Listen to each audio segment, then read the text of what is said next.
sehingganya la kita baca panjang. Mad tabi'i panjangnya 2 harokat. Di sini alif lam bertemu dengan huruf shin atau alif lam setelahnya huruf shin. Kecuali nanti pada kalimat dunya bunya sinwa qinwa.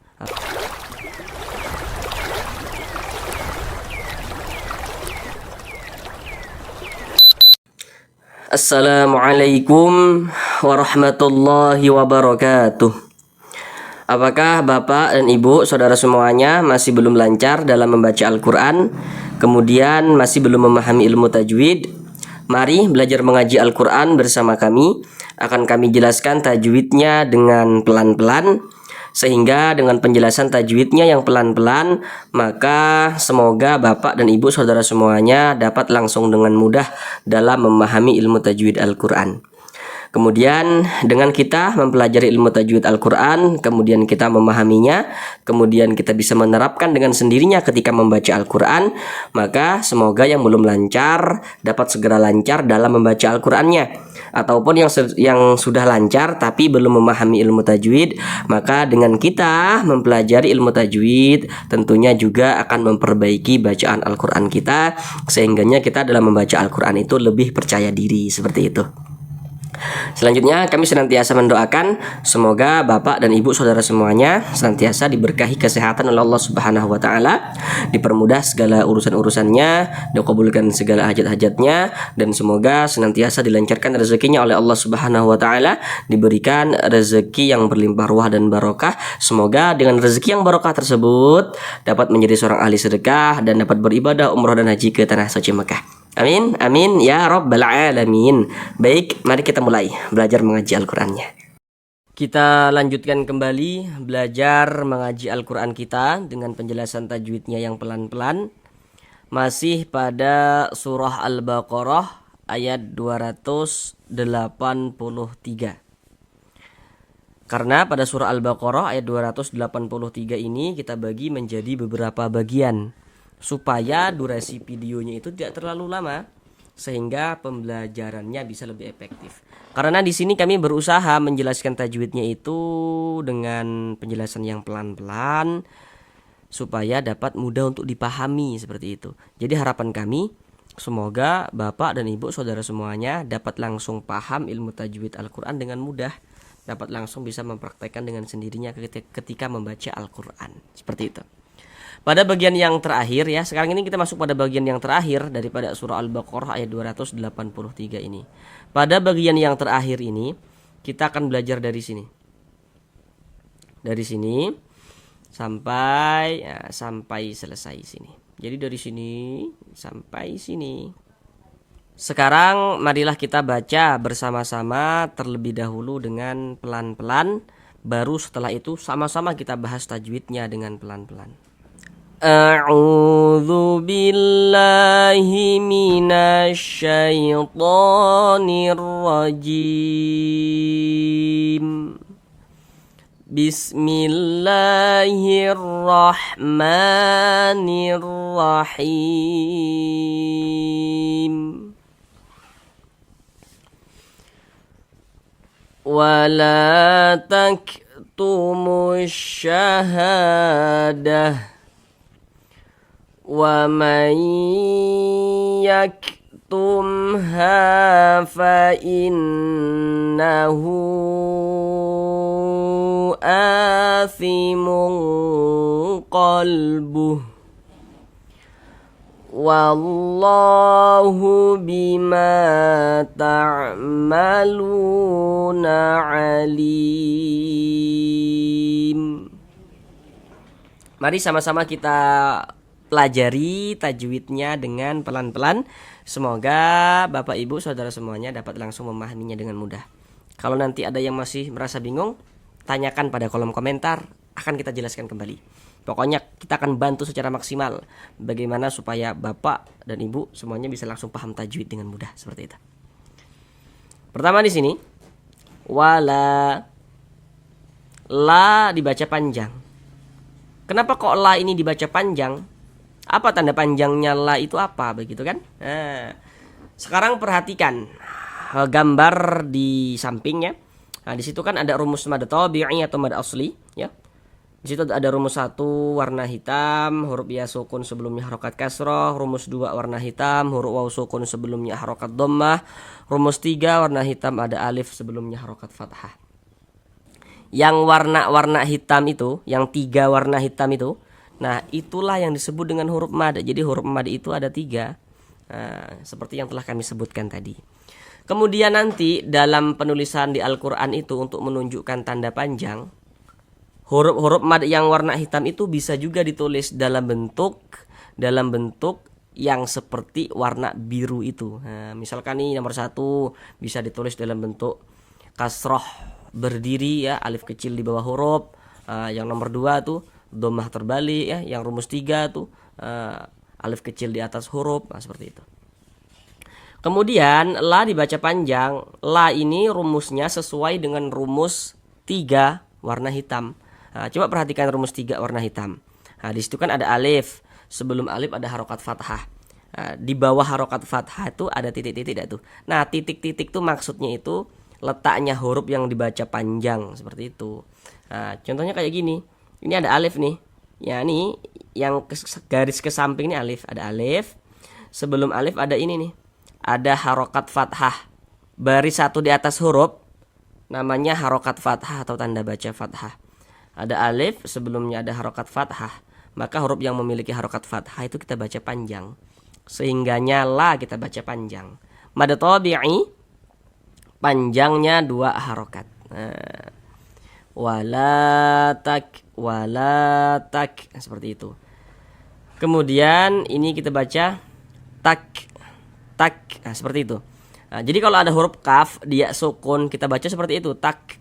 Jadi ada nafas yang mengalir ketika kita mengucapkannya.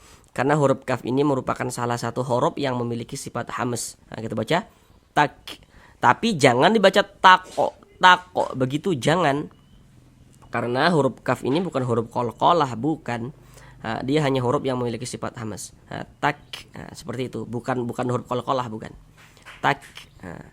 Tak tumusyahadah. Kemudian di sini ada alif lam. Ada huruf alif, ada huruf lam. Setiap kita membaca Al-Qur'an, kalau bertemu dengan huruf alif lam, letaknya jejer kayak gini, ada alif, ada lam. Maka di situ terjadi hukum tajwid. Nah, kalau tidak alif lam syamsiyah, ya alif lam qamariyah hukumnya tuh. Di sini alif lam bertemu dengan huruf shin atau alif lam setelahnya huruf shin. Huruf shin ini huruf apa? Harus kita ketahui supaya kita bisa menentukan hukum tajwidnya. Perhatikan tuh gambar di samping. Kalau ada huruf alif lam bertemu dengan salah satu daripada 14 huruf yang di samping itu, maka hukumnya adalah alif lam syamsiyah. Huruf shin termasuk huruf syamsiyah kan? Nah, maka ini hukumnya alif lam syamsiyah. Alif lam syamsiyah itu disebut juga dengan idgham syamsiyah. Mengapa kok disebut idgham? Karena cara membacanya dibaca idgham. Jadi dari mu ini langsung masuk ke huruf shin ini. Musyaha begitu.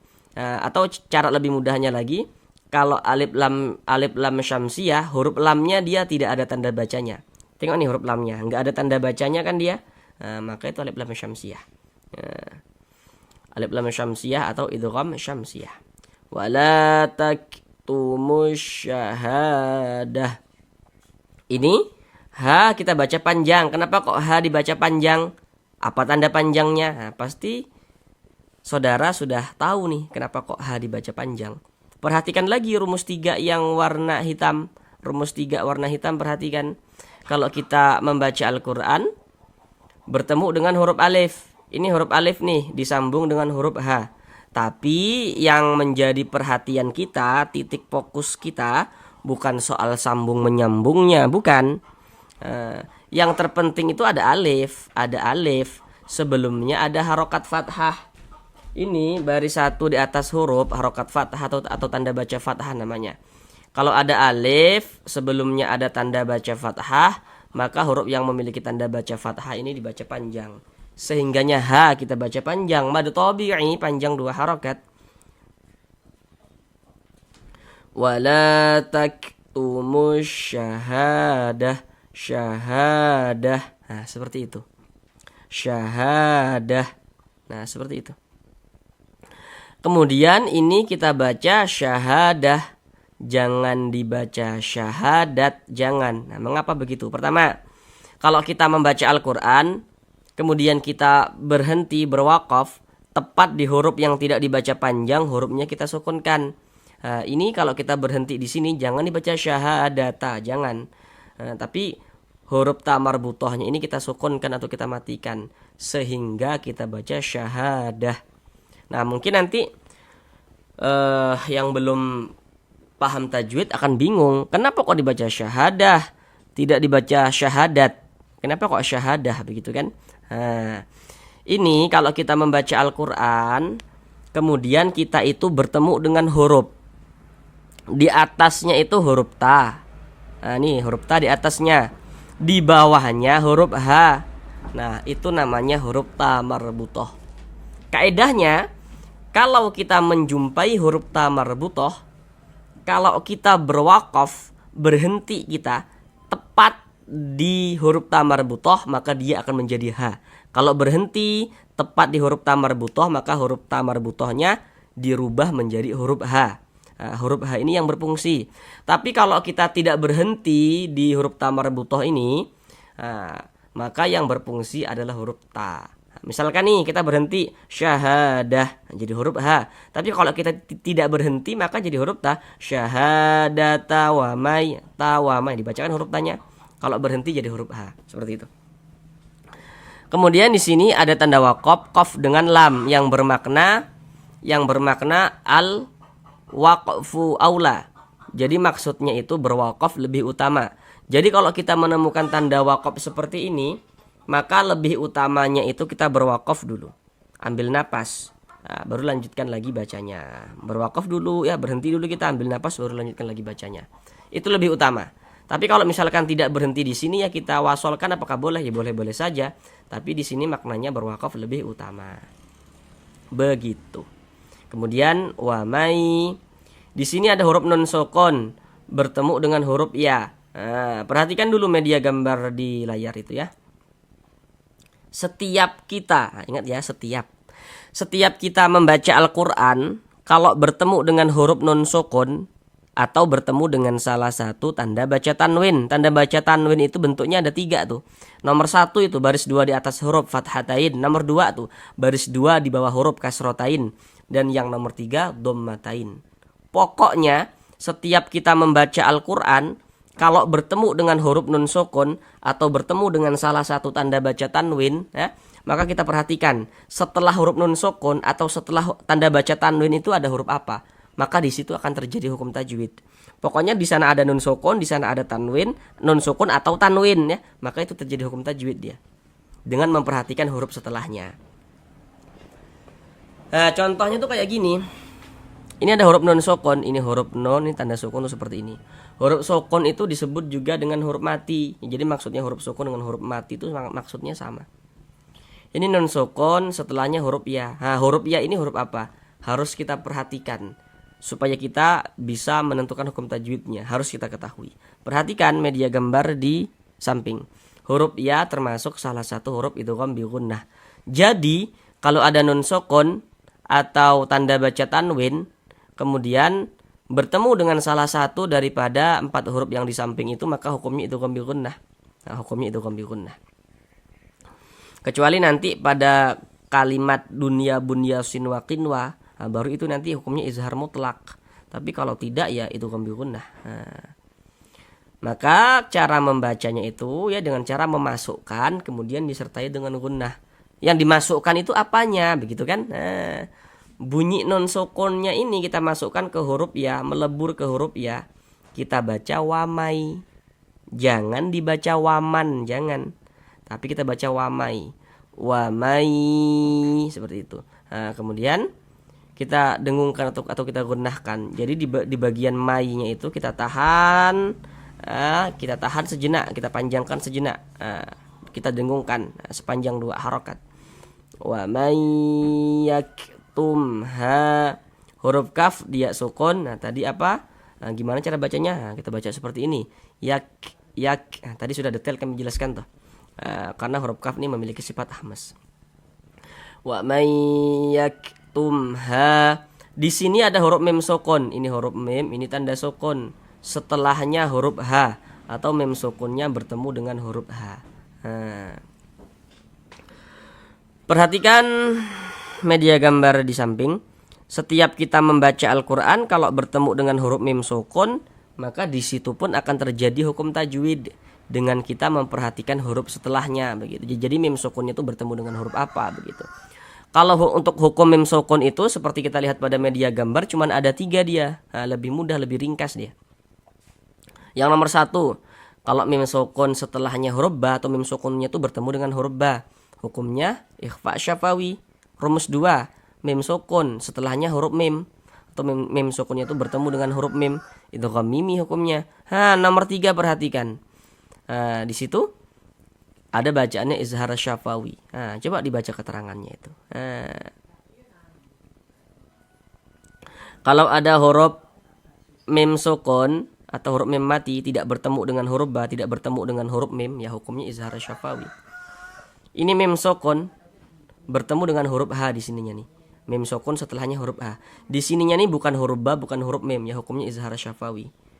Jadi kalau ada huruf mim sukun bertemu dengan huruf apapun itu kecuali mim dan ba, maka hukumnya adalah izhar syafawi.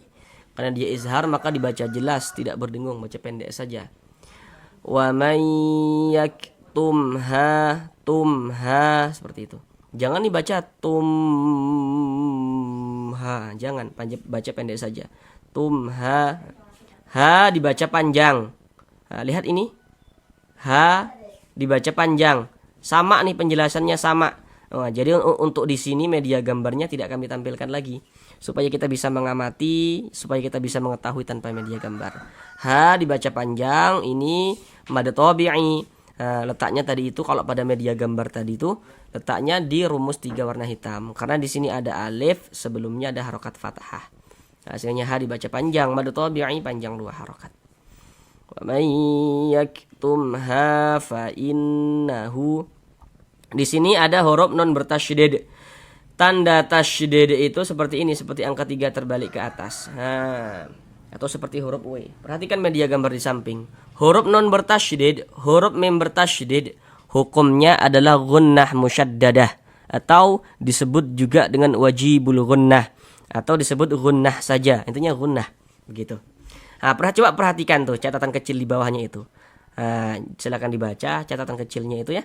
Itu catatan sengaja kami buat supaya saudara yang masih sangat pemula dalam belajar tajwid tidak keliru, tidak salah dalam menentukan hukum tajwid seperti itu.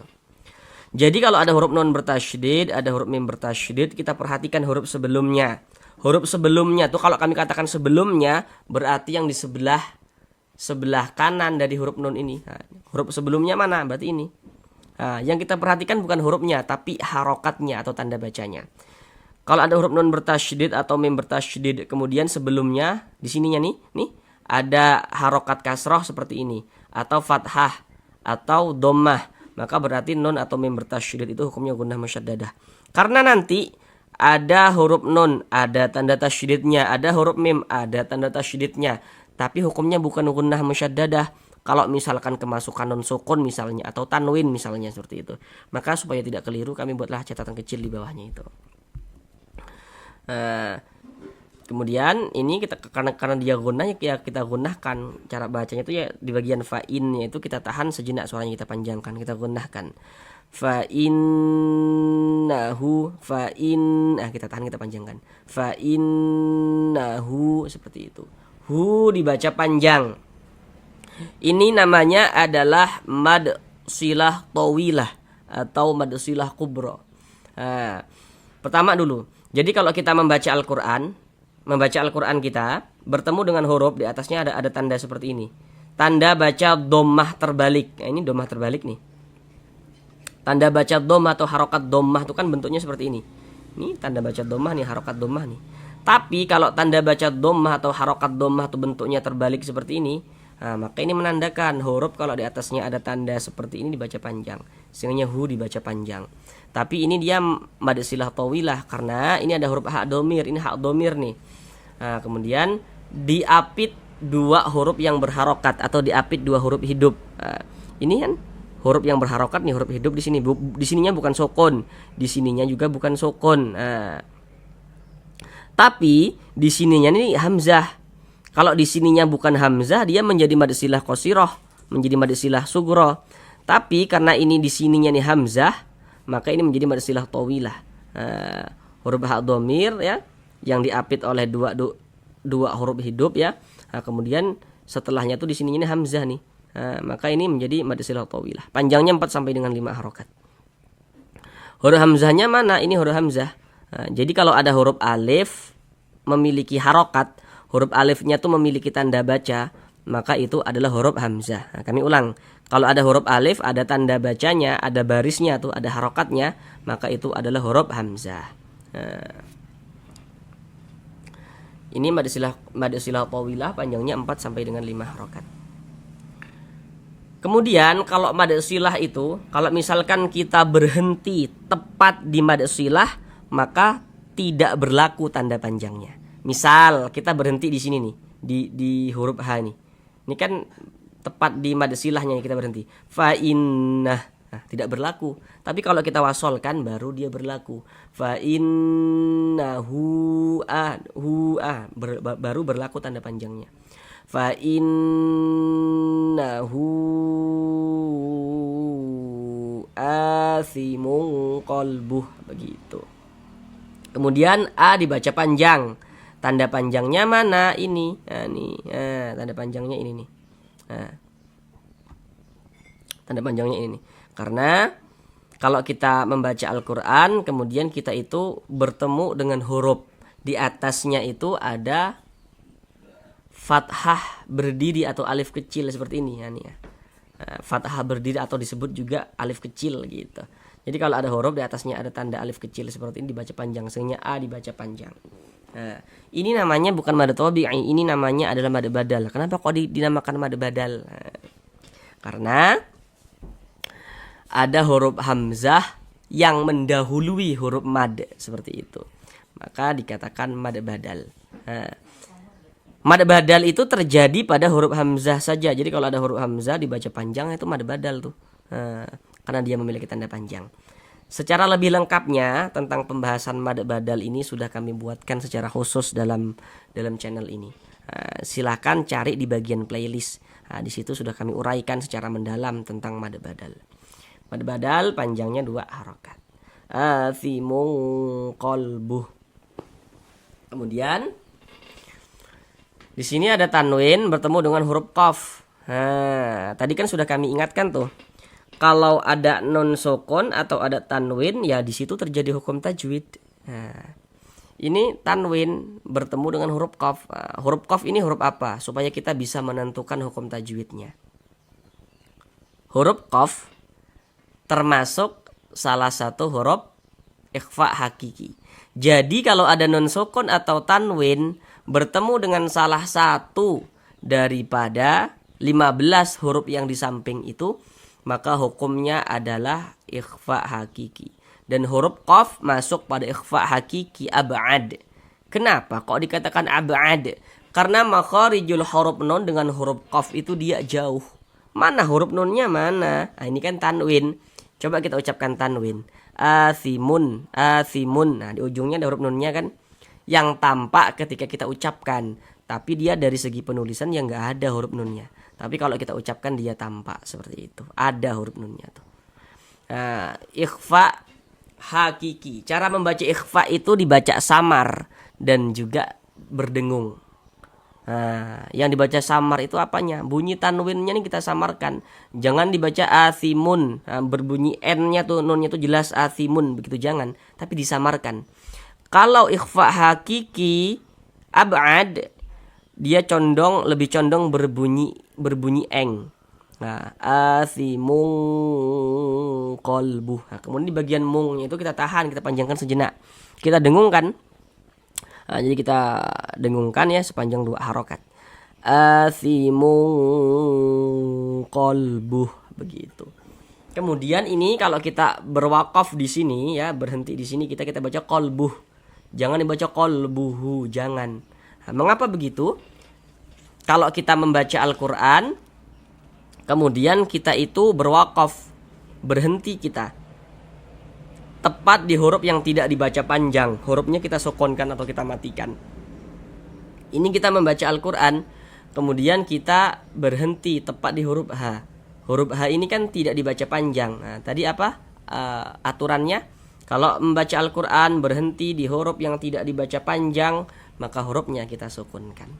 Sehingga ini kita baca qalbuh. Nah, pasti nanti saudara akan bertanya-tanya, kok huruf H tidak dibaca panjang? Kan ini ada tanda panjangnya. Nah, kalau tadi saudara sudah memperhatikan dengan serius ya, dengan cermat, nah, sudah tahu jawabannya. Nah, ini dia mad silah, tapi ini mad silah qasirah atau mad silah sugro. Nah, tadi mad silah apa aturannya? Kalau kita berhenti tepat di mad silah, maka tanda panjangnya tidak berlaku. Nah, ini kita berhenti di sini ya, tidak berlaku tanda panjangnya. Kita baca qalbuh. Nah, tapi kalau misalkan kita tidak berhenti di huruf H, qalbuhu wallah, baru berlaku tanda panjangnya. Nah, ini mad silah qasirah atau mad silah sugro. Karena di sini ini huruf H dhamir yang diapit oleh dua huruf hidup nih, dua huruf yang berharokat ini. Nah, ini bukan huruf sukun kan, huruf yang hidup kan, huruf yang berharokat. Kemudian di sininya bukan hamzah. Karena di sininya bukan hamzah, maka dia mad silah qasirah. Kalau ini tadi di sininya hamzah, menjadi mad silah tawilah. Ini menjadi mad silah qasirah atau mad silah sugro. Karena di sininya bukan hamzah. Di sininya nih. Yang berlaku ketika kita wasolkan saja. Kalau kita wakafkan dia tidak berlaku tanda panjangnya. Qalbuh, begitu. Kemudian di sini ada tanda wakaf, qaf dengan lam yang bermakna al-waqfu aula. Ya, tadi sudah kami jelaskan di atas ya, maknanya itu berwakaf lebih utama. Kemudian wallah, di sini ada lafaz Allah. Kalau kita membaca Al-Qur'an kemudian berjumpa dengan lafaz Allah, sebelum lafaz Allah ada ini nih, ada tanda baca fathah. Ada tanda baca fathah, ada lafaz Allah, sebelum lafaz Allah ada tanda baca fathah. Baris satu di atas huruf, tanda baca fathah namanya, atau harokat fathah. Maka lafaz Allah dibaca tebal, dibaca tabkhim. Huruf lam yang di tengah nih, huruf lam jalalahnya itu kita baca tabkhim, kita baca tebal. Sehingga kita baca wallah seperti itu. Jangan dibaca wallah, jangan, tapi dibaca wallah seperti itu. Kemudian yang dapat menebalkan lafaz Allah itu ada dua bentuk tanda baca. Yang pertama ini, tanda baca fathah yang dapat menebalkan lafaz Allah. Yang kedua yang dapat menebalkan lafaz Allah adalah tanda baca dhammah. Misalnya di sini ada lafaz Allah, sebelum lafaz Allah di sininya nih ada tanda baca dhammah misalnya. Nah, maka lafaz Allahnya dibaca tebal juga seperti itu. Nah, di sini lafaz Allah sebelumnya ada tanda baca fathah, maka ini lafaz Allahnya ya, huruf lam jalalahnya tuh dibaca tebal, dibaca tabkhim. Ini loh huruf lam yang di tengah nih, dibaca tebal, dibaca tabkhim. Wallah. Kemudian di sini ada huruf alif lam bertemu dengan huruf lam. Harusnya ini saudara juga sudah tahu. Ini hukumnya alif lam syamsiyah atau alif lam qamariyah. Harusnya saudara sudah tahu. Perhatikan tuh media gambar di samping. Kalau ada huruf alif lam bertemu dengan salah satu daripada 14 huruf yang di samping, maka hukumnya alif lam syamsiyah. Huruf lam termasuk huruf syamsiyah tuh. Nah, maka ini hukumnya alif lam syamsiyah. Sehingganya huruf lamnya ini kan tidak ada tanda bacanya nih. Nah, tidak ada tanda bacanya, dibaca idgham. Wallah, alif lam syamsiyah atau idgham syamsiyah sama saja. Wallah, lafaz Allah dibaca panjang. Perhatikan rumus 3 tapi yang warna biru. Rumus 3 warna biru. Nah, lafaz Allah dibaca panjang. Tanda panjangnya mana ini? Nah, karena di atas lafaz Allah ini ada alif kecil nih. Nah, huruf kalau di atasnya ada tanda seperti ini dibaca panjang. Sehingganya lafaz Allah dibaca panjang. Mad tabi'i panjang 2 harokat. Seperti rumus 3 yang warna biru. Wallahu bima, ma dibaca panjang. Harusnya saudara juga sudah tahu kenapa kok ma dibaca panjang. Nah, Untuk di sini media gambarnya tidak kami tampilkan lagi. Penjelasannya sama dengan ini. Dengan H ini, H penjelasan sama. Kalau pada media gambar ini terletak pada rumus 3 yang warna hitam. Karena di sini ada alif. Sebelum alif ada harokat fathah. Maka huruf yang memiliki harokat fathah dibaca panjang. Sehingga ma dibaca panjang. Mad tabi'i panjangnya 2 harokat. Bima ta'malu, lu dibaca panjang. Kenapa kok lu dibaca panjang? Sekarang perhatikan rumus 2 yang warna hitam. Setelah diperhatikan rumus 2 warna hitam, sekarang perhatikan penjelasan kami. Kalau kita membaca Al-Quran bertemu dengan huruf waw sukun, ada huruf waw, ada tanda sukun. Sebelum waw sukun ada ini nih, ada harokat dhammah, ada tanda baca dhammah. Maka huruf yang memiliki tanda baca dhammah ini dibaca panjang. Sehingga lu dibaca panjang. Mad tabi'i panjangnya 2 harokat. Bima ta'maluna alim. Lim dibaca panjang. Ini namanya mad arid li sukun. Namun pada awalnya ini namanya adalah mad tabi'i. Namun dia berubah menjadi mad arid li sukun. Karena disebabkan oleh sesuatu. Sesuatunya itu apa gitu kan. Perhatikan rumus 1 yang warna hitam. Rumus 1 warna hitam, perhatikan.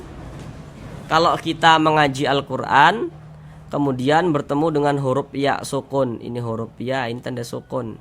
Sebelum ya sukun ada ini nih, ada harokat kasroh. Ada tanda baca kasroh. Baris 1 di bawah huruf tanda baca kasroh. Maka huruf yang memiliki tanda baca kasroh ini dibaca panjang. Sehingganya li dibaca panjang. Pada awalnya namanya mad tabi'i. Kemudian mad tabi'inya bertemu dengan ini, dengan huruf yang kita sukunkan, dengan huruf yang kita matikan. Mad tabi'i bertemu dengan huruf yang disukunkan, berubah nama menjadi mad arid li sukun. Panjangnya boleh 2 harokat, boleh 4 harokat, boleh juga 6 harokat. Yang terpenting konsisten dalam sekali bacaan. Maksudnya konsisten itu setiap kita membaca Al-Quran, kalau mad arid li sukunnya kita baca 2 harokat, maka semuanya kita baca 2 harokat. Kalau kita baca 4 harokat, semuanya kita baca 4 harokat begitu. Tidak boleh selang-seling, itu tidak boleh. Harus konsisten dalam setiap kita membaca Al-Quran. Jadi antara atas dan bawah mad arid li sukunnya itu harus sama kita baca panjangnya. Huruf yang kita sukunkan mana? Huruf mim. Ini kalau kita berwakaf di huruf mim kita baca alim. Jangan dibaca alimun, jangan. Tapi dibaca alim. Mengapa kok huruf mim kita sukunkan? Nah, pasti saudara sudah tahu jawabannya apa. Karena kita berwakaf tepat di huruf yang tidak dibaca panjang. Hurufnya kita sukunkan. Nah, ini kita berhenti di huruf mim. Huruf mim tidak dibaca panjang, hurufnya kita sukunkan. Nah, tadi sudah detail kita jelaskan. Sehingganya kita baca alim. Begitu. Sekarang mari sama-sama kita ulang dengan pelan-pelan sekali lagi. Kita terapkan apa yang telah kita pelajari. Wala taktumu syahadah.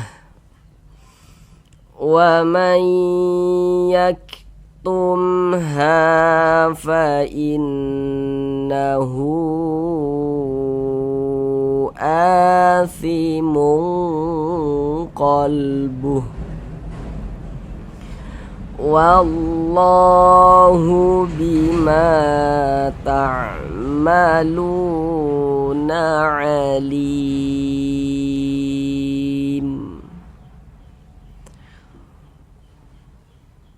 Sampai di sini belajar mengaji Al-Quran kita. Sampai jumpa di pertemuan yang selanjutnya. Assalamualaikum warahmatullahi wabarakatuh.